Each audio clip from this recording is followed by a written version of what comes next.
someone intends to intervene in what is happening from the outside and creates unacceptable strategic threats for us, then they should know that our response to oncoming strikes will be swift, lightning fast.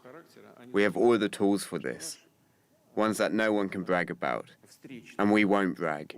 We will use them if needed. And I want everyone to know this. All the decisions have been made in this regard. Let's get straight to CNN Scott McLean. He's live for us in Lviv in western Ukraine. Scott, what's the latest? John, you know, in the escalating war of words between Moscow and Washington, comments like that certainly do not do much to help bring down the temperature. Putin there didn't specify what kind of tools he's talking about. He also didn't specify what kind of threat he might be retaliating against either. Clearly, the Russian president does not appreciate that foreign weapons are making their way into Ukraine. The Russians have said many times that those are legitimate targets once they get onto Ukrainian soil.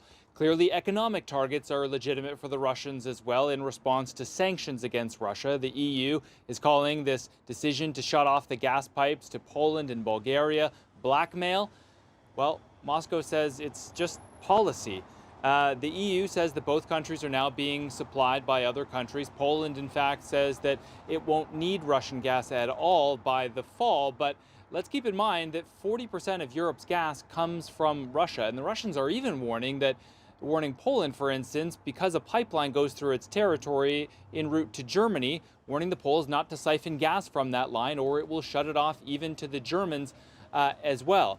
It seems, John, like the footprint of this war is beginning to expand as well. There were 3 missile strikes on Russian territory in the early hours this morning. One about 10 miles inside of Russian territory hit an ammunition depot there. Another one 75 miles in. The Russians say that it was struck down. And then a third 200 miles from the Ukrainian border on Russian territory. It's not clear in that case what it hit, but the city that was being aimed at is a key military and transportation hub. Now, the Ukrainians did not take direct responsibility for these strikes, but they might as well have. An advisor to President Zelensky said that if you invade another country, sooner or later, debts have to be repaid, and also said that karma is a cruel thing. One other thing to mention, John, and that is that early this morning, a bridge, a very key bridge that connects the southwestern part of Ukraine to the rest of the country, was struck for a second time. It was hit yesterday. It was hit again this morning after repair work had already started there. That is concerning because the Ukrainians, it is very close to Moldova. The only other route now by road for Ukrainians to link up with their own country is through Moldova, and the Ukrainians are worried that perhaps the conflict could expand into the separatist part of Moldova, Transnistria, though President Zelensky says that if the Russian troops stationed in Transnistria were to attack Ukraine, he says his country is ready. John? Scott McLean live for us in Lviv. Scott, grateful for that reporting. Let's get some perspective now from retired Lieutenant General Ben Hodges. He's the former commanding general of the U.S. Army Europe. General, grateful for your time today. Let's start, before we go break down the battlefield, let's start with what we just heard there from President Putin, talking about we have these tools. We are not afraid to use them. Do you take that as just bravado meant for the propaganda and Russian state TV, or is that a serious threat to the United States, to the NATO allies?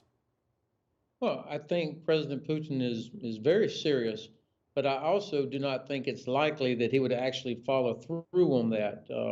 He's been threatening us in the West for years if Sweden or Denmark or Poland did anything. So he has weapons. He has no humanitarian streak, so he might do it, but there's no real battlefield advantage for him. And I think it would be impossible for the West to stay out if he uses a nuclear weapon, let's say. And I think the people around him are also thinking about life after Putin. I don't believe he wants to be Nero, burning the place down around him.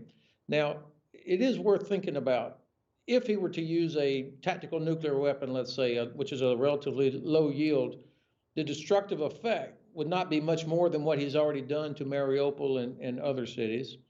And our response would not have to be nuclear either. I mean, this is why the F-35 was designed, was to deal with a situation like this So I think the right people are working on this, and we'll have the right responses.